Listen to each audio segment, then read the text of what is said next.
কইরা। এই যে পিচ্ছি একটা দিছে দৌড়। আসসালামু আলাইকুম এভরিওয়ান, কি অবস্থা সবার, কেমন আছেন সবাই? আই হোপ সবাই অনেক ভালো আছেন। আমি আল্লাহর রহমতে অনেক ভালো আছি।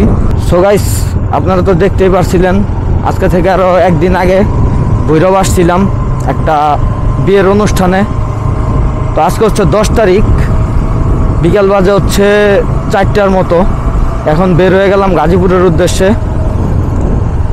মোটামুটি আমাদের যে ভাই ব্রাদার আছে ওরা আজকেই রাত্রের দিকে চলে যাবে সবাই। তো আমরা একটু আগে আগে বের হয়ে গেলাম, কারণ আমি রাত্রেবেলা রাইডটা করতে চাইতেছি না, কোনো ইচ্ছাই নেই রাত্রে রাইড করার। আর শরীরটা একটু ক্লান্ত, রাত্রে ঘুম হয় নাই তেমন ভালো।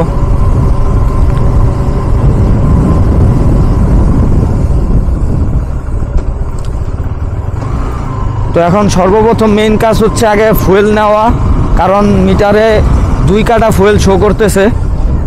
মোটামুটি 3 লিটারের মতো ফুয়েল আছে মনে হয়। আমার পথ হয়েছে প্রায় 100 কিলোর মতো।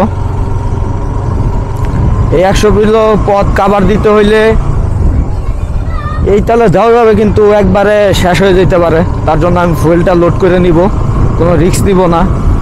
আর ক্যামেরাটার জন্য সোহান কালকে কল দিছিল, কিন্তু আমি তো ভৈরব আইসা পড়ছি ক্যামেরা নিয়ে, তাই ওরে ক্যামেরাটা দিতে পারি নাই। মনে করেন আজকে গিয়ে দেন ক্যামেরাটা ওরে দিয়ে দিব, ও ভিডিও টিডিও করবে।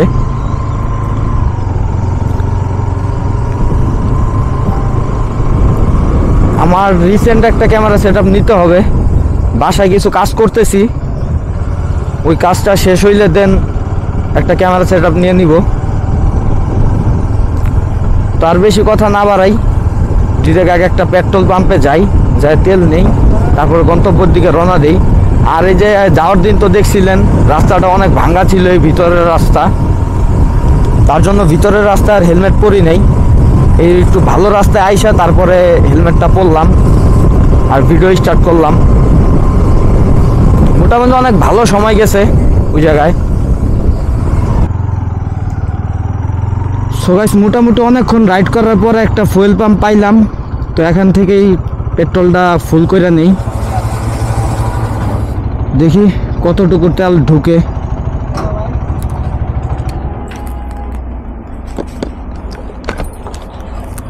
ভাই এই পর্যন্ত দিয়ে দেন, নজল পর্যন্ত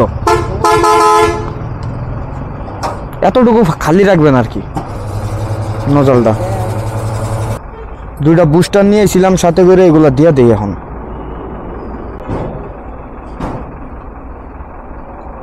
কি রে, এটা দিয়ে আবার নীল কালার, বুঝলাম না কি ভঙ্গি ধরে।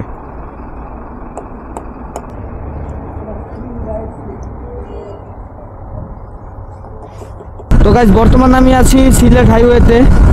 এই সিলেট হাইওয়েটা মোটামুটি অনেকটাই রিস্কি একটা হাইওয়ে। এই জায়গায় একটু অসতর্কতাই সারা জীবনের কান্নায় পরিণত হইতে পারে।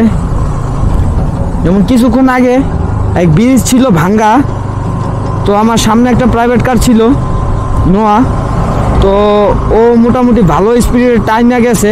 দেন ও যখন ভাঙ্গাটা খেয়াল করছে, ও একেবারে হার্ড ব্রেক করছে। আমি ছিলাম ওর পিছনে, মোটামুটি আমাকে ব্রেকটা অনেক ভালো একটা ফিডব্যাক দিছে। ব্রেকটা যদি ভালো না হইতো তাহলে হয়তো বা আজকে আমি ওইটার পিছনে ঘুরে দিতাম। ঠিক আছে, তো এই জন্যই বললাম পুরা বাংলাদেশের ভিতরে সিলেট হাইওয়েটা হচ্ছে অনেকটা বিপজ্জনক হাইওয়ের ভিতরেই পড়ে, আমি যতটুকু বুঝলাম এবার রাইড কইরা। এই যে পিচ্ছি একটা দিছে দৌড়। এখন যদি আমি মনে করেন, এখন আমি আসলাম 50-এ, ঠিক আছে, এখন যদি আমার স্পিড হইতো 100, 110, 15, তখন একটা দুর্ঘটনা ঘটতেই পারতো। কি বলবেন বলেন? এই পিচ্ছি দৌড় দেয়, এই মনে করেন রিক্সা ঘুরায় দেয়।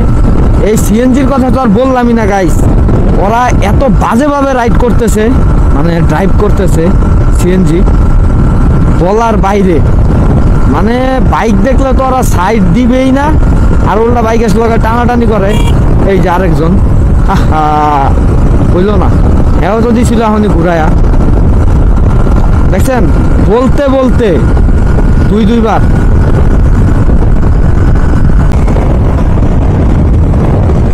গাইস পয়সা রাইড করতে করতে একেবারে কোমর টোমর সব ধুইরা গেছে, তার জন্য একটু দাঁড়ায় দাঁড়ায় রাইড করতেছি।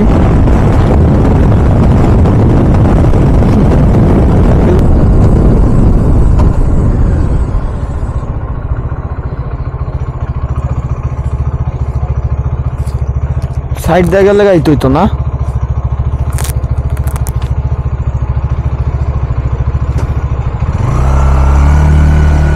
মোটামুটি ওই সাইড দিয়ে গেলে আর 10 টাকাটা লাগতো না ওই জন দিয়া।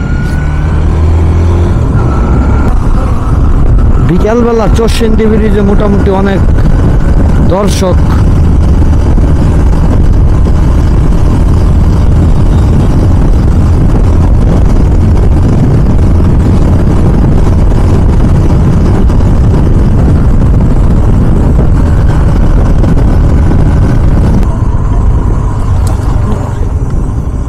সো গাইস ফাইনালি গাজীপুর জেলার ভিতরে প্রবেশ করতেছি, গাজীপুর জেলায় চলে আসছি। এখন এই জায়গা থেকে আমাদের বাসায় যাইতে সর্বোচ্চ গেলে আর 1 ঘন্টা 20 মিনিট 25 মিনিট সময় লাগবে, ঠিক আছে? তো আমরা যেভাবে রাইড করতেছি সেভাবে রাইড করতে থাকবো, সমস্যা নাই। আমার বাইকের ঘড়িতে এখন বাজে বরাবর 6টা। এখন আমরা আছি আমতলী বাজারে, আর এই আমতলী বাজারে একটা বিখ্যাত চার দোকান শাহিন মামার চা, মোটামুটি অনেক বিখ্যাত। তো রাইড করতে করতে অনেক ক্লান্তি ভাব চলে আসছে, আর দ্বিতীয়ত হচ্ছে একটু রিফ্রেশ মাইন্ডের দরকার আছে, যার কারণে ভাবতেছি যে শাহিন মামার চায়ের দোকান থেকে একটা ব্রেক নিয়ে যাই। আমরা তো আমাদের লোকেশনে পৌঁছাই গেছি, অনেকক্ষণ ধরে বুঝবি করতেছে, ভালো লাগতেছে না। এই যে এইখান থেকে আর মোটামুটি একটু সামনেই ওই যে দেখা যায় শাহিন মামার চা। তো চলেন একটু রং চায় চুমুক দেই, একটা রিফ্রেশ মাইন্ড নিয়ে আবার বের হই, তারপরে বাসার দিকে চলে যাব। এই যে মোটামুটি অনেক মানুষ হয় এই জায়গায়, দাঁড়াই এই জায়গায়। হ্যাঁ, চার অর্ডার দিই, 2টা চা খাই চলে যাবো, আর কোনো কাজ নেই। সো গাইস এই যে মাত্র চা দিয়ে গেল, চাটা খাই, অনেক শরীরটা অনেক দুর্বল হয়ে রয়েছে, পিঠ ব্যথা করতেছে, ঠিক আছে? তো চাটা খাওয়া শেষ করে দেন আবার রওনা দিই, বাসার কাছে চলে যাব। আর এই জায়গায় তো অনেক বাইক, অনেক লোকজন আসছে এই জায়গায়, তো বেশিক্ষণ আর এই জায়গায় লেট করব না, চাটা খাওয়া শেষ করেই বাসার দিকে চলে যাব। এই দেখেন গাইস এই জায়গায় কি পরিমাণ বাইক, ঠিক আছে? এই যে খালি বাইক আর বাইক। এই যে আন্তিম, এই নায়ক পুরা মানজা মাইরা বাইরেছে। যাই হোক গাইস, চা খাওয়া শেষ করি, তারপরে বাসার দিকে রওনা দিই। সো গাইস এখন বাজে প্রায় 6:30টার মতো, এখন চাটা খেয়ে বের হইলাম, বাসার দিকে রওনা দিছি। মোটামুটি আর আধা ঘন্টার মতো লাগতে পারে বাসায় পৌঁছাইতে। তো আজকের ভিডিওটা আর বেশি লং না করি, কারণ আমার আর হেলমেটটা পরে থাকতে মন চাইতেছে না, অনেক বেশি ঘাড় ব্যথা করতেছে, তার জন্য হেলমেটটা খুলে ফেলবো। তো আজকের ভিডিওটা এই পর্যন্তই। যদি ভিডিওটা আপনাদের ভালো লাগে তাহলে অবশ্যই লাইক কমেন্ট অ্যান্ড শেয়ার করবেন, আর সাবস্ক্রাইব করে হয়ে যাবেন আমাদের ফ্যামিলি মেম্বার। দেখা হচ্ছে পরবর্তীতে অন্য কোনো দিন অন্য কোনো ভিডিও নিয়ে। আর যতক্ষণ পর্যন্ত পরবর্তী ভিডিও নিয়ে আমি না আসতেছি ততক্ষণ পর্যন্ত করতে থাকেন চিল।